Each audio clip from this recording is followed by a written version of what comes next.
बिस्मिल्लाहिर्रहमानिर्रहीम। अस्सलाम वालेकुम नाजरीन, मैं हूं बाबर हयात और आप देख रहे हैं 24/7 उर्दू न्यूज़ पर बाबर हयात शो।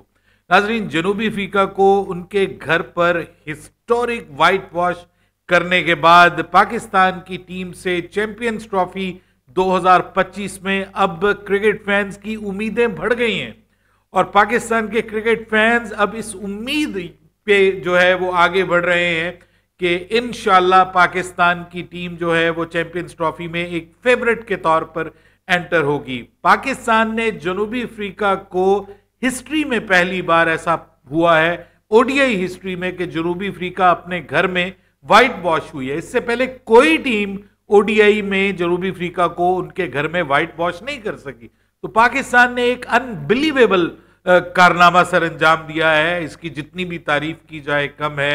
इसमें पाकिस्तान के कुछ प्लेयर्स का बहुत ज़बरदस्त इसमें हिस्सा है, जिसमें मैंने आपको पहले भी बताया कि साइम अयूब, क्या कमाल का उसका ये सीज़न गया है, कमाल का उसका सेना कंट्रीज़ में उसकी परफॉर्मेंस आउटस्टैंडिंग है। पहले ऑस्ट्रेलिया में उसने जो है वो लोगों को अपनी परफॉर्मेंस से, जिसको आप कहते हैं ना कि ज़ेर किया, और उसके बाद अब जनूबी अफ्रीका में तो ढेर कर दिया लोगों को, और लोग अब उसको बाकायदा एक वेट कर रहे हैं और देख रहे हैं कि ये फ्यूचर का सुपरस्टार है।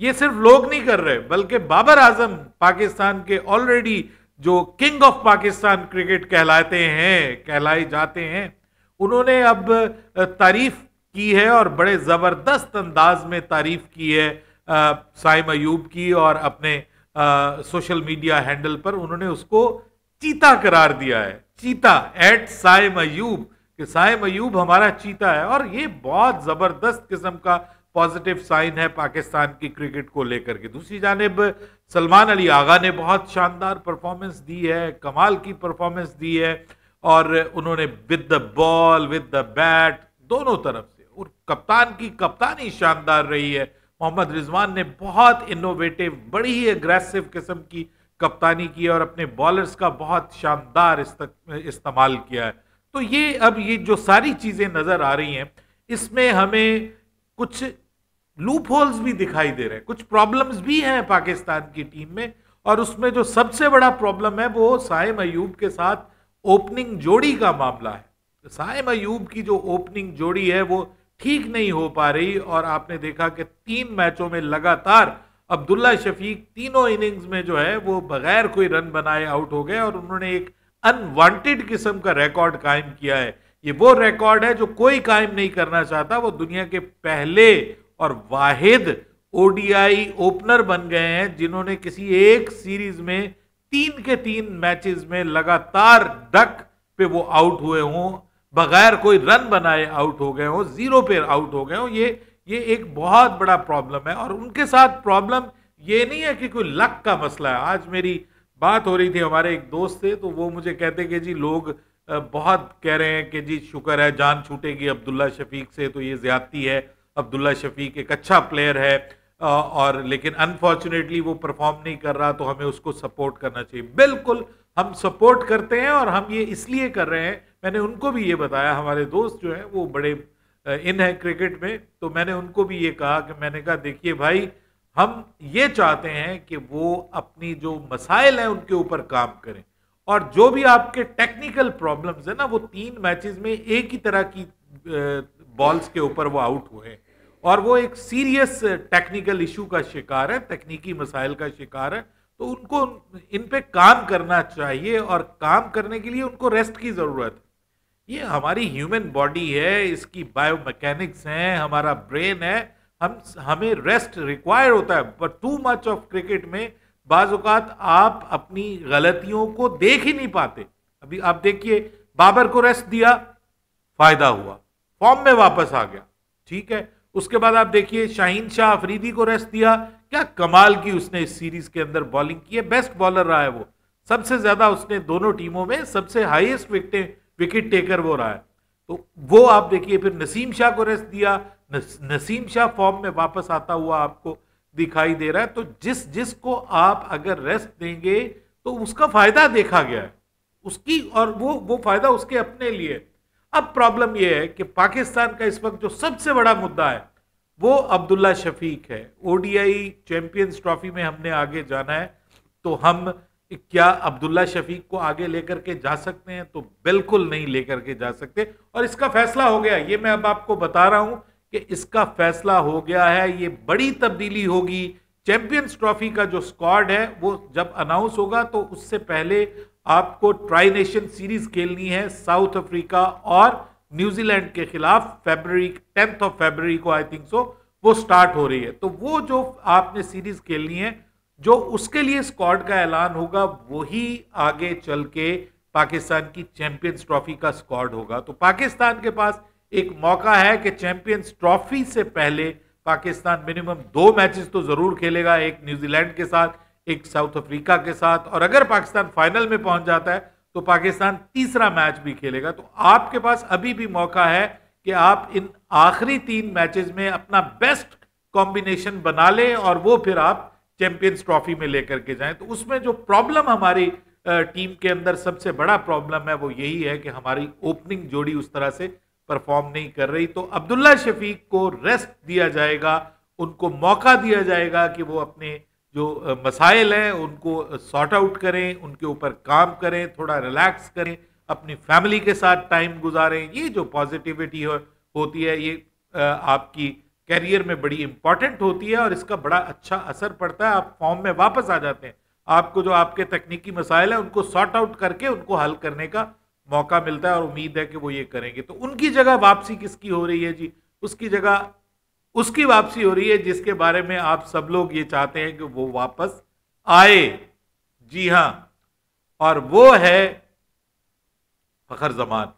Fakhar Zaman is coming back and back with the bang. जबरदस्त तरीके से फखर जमान की वापसी होने जा रही है जी। चैंपियंस ट्रॉफी को लेकर के ये कंफर्म हो गया है, और उनकी वापसी में बड़ा इंपॉर्टेंट रोल प्ले कर रहे हैं मोहम्मद रिजवान और साथ में आकिब जावेद। दोनों ने मिलकर ये तय किया है कि जनाब हमें चैंपियंस ट्रॉफी में जो हमारा ओपनिंग का इशू है वो सिर्फ एक ही सूरत में सॉर्ट आउट हो सकता है कि फखर जमान की हमारी टीम में वापसी हो। ये मैं आपको अभी से बता रहा हूं।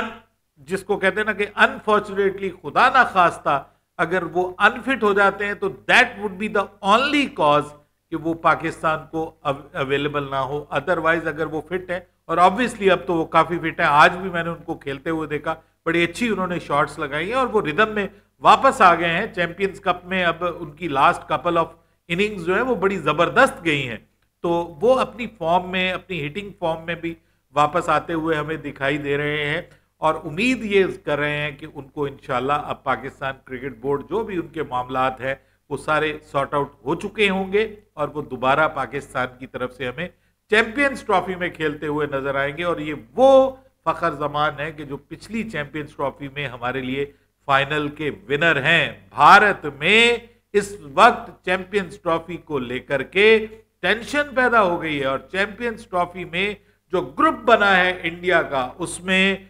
कौन कौन शामिल है? पाकिस्तान, न्यूजीलैंड और बांग्लादेश, ये 3 टीमें उसमें मजीद शामिल हैं। और आपको मैं देख रहा था जो है वो आकाश चोपड़ा, वो क्या कह रहे हैं कि 2021 में हमारे ग्रुप में पाकिस्तान भी था और न्यूजीलैंड भी था, और आपको याद होगा कि हमारे मुकाबले यूएई में थे, और मैं ये नहीं बताऊंगा कि हमारे साथ क्या हुआ उस 2021 के वर्ल्ड कप में। तो यूएई से भागने की इंडिया ने बहुत कोशिश की है, और उन्होंने भरपूर कोशिश ये की है कि किसी तरह से श्रीलंका में चला जाए, ये न्यूट्रल वेन्यू जो है चैंपियंस ट्रॉफी का, क्योंकि श्रीलंका इंडिया को बहुत सूट करता है, और बहुत सारे बहाने उन्होंने बनाए, लेकिन पाकिस्तान ने नहीं माना, बिकॉज ये पाकिस्तान का राइट है।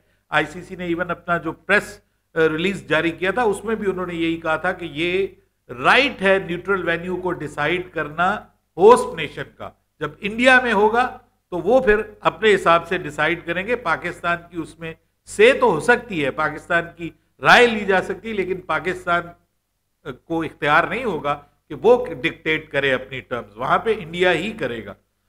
माफ कीजिएगा।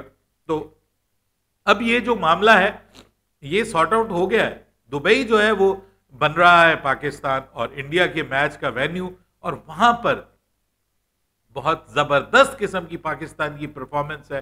पाकिस्तान के माशाल्लाह स्पिनर्स भी फॉर्म में वापस आ गए हैं और चैंपियंस ट्रॉफी को लेकर के देखिए, जो इवन सुफियान मुकीम है, he is not bad at all. वो अगर जरूरत पड़ेगी, जहां पे आपको कंडीशन सूट करेंगी, आप 2 स्पिनर्स के साथ भी जा सकते हैं और फिर साइम आपको एक अलग से फ्लेवर दे रहा है आपकी टीम के अंदर। सलमान अली आगा जो है वो अलग से एक उनकी वैल्यू बन रही है। तो ये सारी चीजें आपके सारे जो खाने हैं ना, उनको आप टिक कर रहे हैं और आप मुखालिफ टीम के लिए मसला बन रहे हैं। इंडियन मीडिया में अब साइम अयूब को लेकर के मसला हो रहा है और साइम अयूब के साथ जब आपकी ओपनिंग जोड़ी हो जाएगी फखर जमान के साथ, तो जस्ट इमेजिन कि क्या शानदार किस्म का ये आपका ओपनिंग पेयर बनेगा जो दुनिया को हैरान कर सकता है। देखिए, पाकिस्तान की टीम में जो दूसरी चेंज हो सकती है, जो मैं चाहता हूं कि नहीं हो, मैं एटलीस्ट मैं उसके हक में नहीं हूं, वो दूसरी चेंज जो है वो पॉसिबल है चैंपियंस ट्रॉफी को लेकर के। वो इरफान नियाजी के बारे में बात की जा रही है और इरफान नियाजी की जगह शादाब खान को लाने की बात की जा रही है, कि कोशिश की जा रही है कि जी शादाब खान बॉल भी कर लेता है, शादाब खान बल्लेबाजी भी अच्छी करता है, शादाब खान फील्डर भी अच्छा है। अच्छा, जो जवाब में आप देखिए तो इरफान खान नियाजी ने बीच में, ठीक है, उसने अभी तक उस तरह का जो जिसको आप कहते हैं कि बहुत बड़ा परफॉर्मेंस अभी तक उसकी जानिब से नजर नहीं आई, लेकिन couple of very good performances fielding में वो भी बहुत शानदार है। बॉलिंग आप उससे करवाते नहीं है, वरना वो right arm medium fast bowling करता है, वो अच्छी खासी उसके अंदर एबिलिटी मौजूद है, लेकिन आप उसको इस्तेमाल नहीं करते। तो अब उसकी जगह अगर आप शादाब खान को लाना चाह रहे हैं ना, तो I am really sorry to say that I am not happy with it. मतलब शादाब खान को चैंपियंस ट्रॉफी में अचानक लेके आना ये बिल्कुल दुरुस्त नहीं है। और उस लड़के को कि जिसको आप पिछले 1 साल से अपने साथ लेके चल रहे हैं और वो ऑलमोस्ट आपको परफॉर्म भी करके दे रहा है, T20 में तो उसने बहुत अच्छा परफॉर्म किया है और वो एक फिनिशर के तौर पे कपल ऑफ टाइम्स उसने रोल भी प्ले किया है और एक मैच तो ऑस्ट्रेलिया में आपको ऑलमोस्ट वो जीत के करीब ले गया था। तो आप उसको जो है एक फिनिशर के तौर पे ग्रूम करें, थोड़ा उसको नीचे वाले नंबर पे खिलाएंगे तो वो और जबरदस्त खेलेगा। तो मेरे ख्याल में उसको इस जगह पे अगर आप निकाल रहे हैं तो मैं मुनासिब नहीं समझता। शादाब तो कम अज कम बिल्कुल नहीं सर। शादाब की इस वक्त बॉलिंग जो है वो बिल्कुल ऑर्डिनरी है, जितना मर्जी आप उसकी तारीफें कर लें, बिल्कुल ऑर्डिनरी बॉलिंग है उसकी। बल्लेबाजी में आप कह सकते हैं कि ठीक है, बट वो उस तरह का पावर हिटर नहीं है, उस तरह का नहीं है। अच्छी शॉट्स खेल लेता है, लेकिन उसको भी आपको चाहिए कि वो, अगर आपने उसको खिलाना तो नंबर 3 नंबर 4 पे खेलना वो पसंद करता है। आप क्या ओडीआई में उसको खिला सकते हैं? आपके नंबर 3 भी फिट है बाबर आजम, नंबर 4 पे रिजवान फिट है, नंबर 5 पे आपका कामरान गुलाम फिट है, नंबर 6 के ऊपर आपका आगा सलमान फिट है। तो ये तो अब आप कर नहीं सकते। कर क्या सकते हैं आप कि आप भाई यहाँ पे यही इसी को अब जगह रखने दें। मतलब इसकी जगह चेंज होना नहीं बनती है, ठीक है। ये मैं तो बिल्कुल इससे भाई एग्री नहीं करता, लेकिन ये बात चल रही है, कोशिश की हो रही है। आपको पता बड़ा स्ट्रांग है शादाब खान का भी एक ग्रुप जो है। वो इरफान नियाजी बेचारा जो है उसका कोई वो नहीं है, आप कह लें कि कोई पीछे से उसका कोई मैनेजर नहीं है, कोई सोशल मीडिया के उसके ऊपर वो बेचारा एक ऐसी फैमिली से ताल्लुक रखता है कि जिसके पास इतने वसाइल नहीं है कि जनाब वो अपनी इस तरह की वो बना सके कि जी सोशल मीडिया पे उसके हक में आवाज़ें बुलंद करने वाले हों। लेकिन हम हक की बात करते रहेंगे। देखिए, आपको उसे लेकर जाना है चैंपियंस ट्रॉफी में, बिकॉज वो आपको परफॉर्म करके देगा, ये मैं आपको बताऊं। जरूरत पड़ने पे वो जरूर आपको परफॉर्म करके देगा और अपनी कंडीशंस में जबरदस्त। और उस जैसा फील्डर आपकी पूरी टीम के अंदर नहीं है, ये उसने ऑफ एंड ऑन प्रूव करके दिखाया है। मेरे ख्याल में ये चेंज नहीं होनी चाहिए। हाँ, उस्मान खान जो है वो आपकी टीम से बाहर चले जाएंगे, उस्मान खान आपकी टीम का हिस्सा नहीं होंगे। उसकी जगह कौन आ सकता है? मतलब सेकंड विकेट कीपर के तौर पे जो है वो डिफरेंट ऑप्शंस हैं कि सेकंड विकेट कीपर कौन होना चाहिए। जो उसके लिए जो है वो बहुत ज्यादा जो बात हो रही है वो हसीबुल्लाह की बात हो रही है कि हसीबुल्लाह को ही सेकंड विकेट कीपर के तौर पे पाकिस्तान चैंपियंस ट्रॉफी में लेकर के जाएगा। और वो एक प्रॉपर बल्लेबाज है। ओडीआई में उसका रिकॉर्ड बहुत अच्छा है।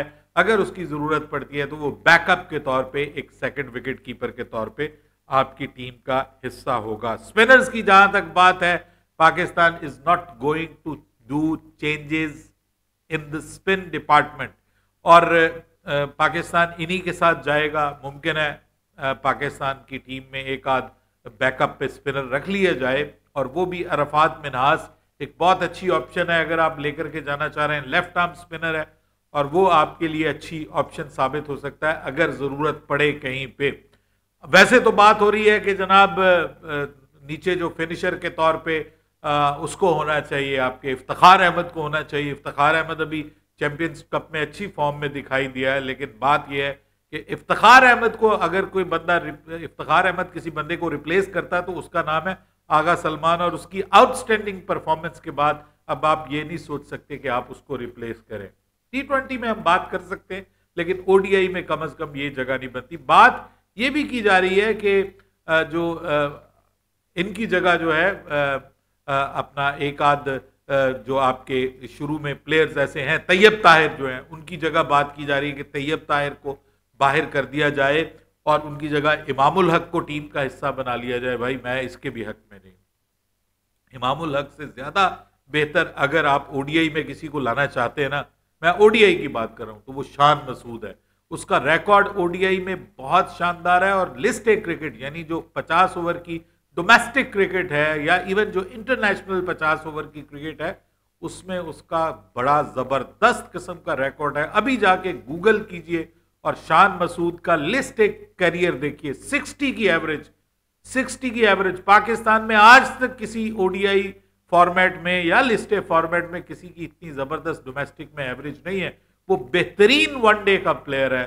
मैं मिस कर रहा हूं उसको, यकीन करें, पाकिस्तान की वनडे साइड में। इवन T20 में उसको हमने निकाला और ये कहा कि भाई ये तो T20 का प्लेयर ही नहीं है, ये नहीं है, वो नहीं है। और आपने देखा कि 2022 का जो वर्ल्ड कप था उसमें पाकिस्तान की तरफ से फाइनल में जो अकेला बंदा परफॉर्म करने वाला था वो शान मसूद था, और क्रंच मैचेस में उसने परफॉर्म किया। पाकिस्तान की तरफ से अच्छे रन्स किए उसने, बेस्ट बल्लेबाज था पाकिस्तान का वो। लेकिन हमने ऐसा उसको, वो जैसे कहते हैं ना कि मक्खन में से बाल की तरह उठा के निकाल दिया। उसको अब टेस्ट का कप्तान बनाया। टेस्ट सीरीज पे हमारी बहुत सारी निगाहें मौजूद हैं, लेकिन अगेन मैं ये कहूंगा कि अगर आपने लाना ही है तो आप शान मसूद को लाइए। आप उसको तीसरे चौथे नंबर पे भी खिला सकते हैं, पांचवें नंबर पे भी खिला सकते हैं। इज अ वेरी गुड बल्लेबाज for ODI cricket as well. तो ये जो अब खबरें आ रही हैं, देखिए मैं तो समझता हूं इस वक्त ऑनेस्टली पाकिस्तान में अगर एक तब्दीली की जरूरत है ना, तो वो एक तब्दीली की जरूरत है। और वो कौन है? वो आपका अब्दुल्ला शफीक है। उसकी जगह आप फखर जमान को लाइए। अदरवाइज आपकी टीम ऑलमोस्ट सेटल्ड है। आपको और किसी को लाने की जरूरत नहीं है। शादाब को लाने के लिए बड़ी बात हो रही है, एक्स क्रिकेटर्स बात कर रहे हैं, मुझे पता है उसकी वजह है, वो आपको भी पता है। एक्स क्रिकेटर्स भी बात कर रहे हैं कि शादाब को तो आना होगा, शादाब को। अरे भाई क्यों आना होगा? शादाब को परफॉर्मेंस बेस के ऊपर लाने की जरूरत है। और अभी आप देख लीजिए, अभी अब डोमेस्टिक में वो खेल रहा है, एक एवरेज परफॉर्मेंस है उसकी तरफ से अभी तक। इवन बल्लेबाजी में भी वो क्लिक नहीं कर पा रहा चैंपियंस कप में। हाँ, फखर जमान ने वापसी की है, जबरदस्त वापसी की है, और हमें वो पाकिस्तान की टीम का हिस्सा जरूर दिखाई देगा। आपके ख्याल में पाकिस्तान का चैंपियंस ट्रॉफी के लिए स्क्वाड कौन सा होना चाहिए? बहुत इंपॉर्टेंट है। मैं आपकी राय जानना चाह रहा हूं, कमेंट्स में मुझे जरूर बताइएगा कि ये चेंजेस होनी चाहिए। मैं तो समझता हूं कि जी एक चेंज कीजिए, बाकी आपका स्क्वाड बेहतरीन है। इसी के जरिए आप चैंपियंस ट्रॉफी जीत सकते हैं। इसमें वो एबिलिटी है कि जिसके जरिए आप चैंपियंस ट्रॉफी जीत सकें। बस फखर जमान को ऐड कर लीजिए, फखर जमान आ जाएगा इंशाल्लाह, तो सत्ते खैर है। अपनी राय दीजिएगा कमेंट सेक्शन में। बाबर हयात को इजाजत दीजिएगा। अल्लाह हाफ़िज़।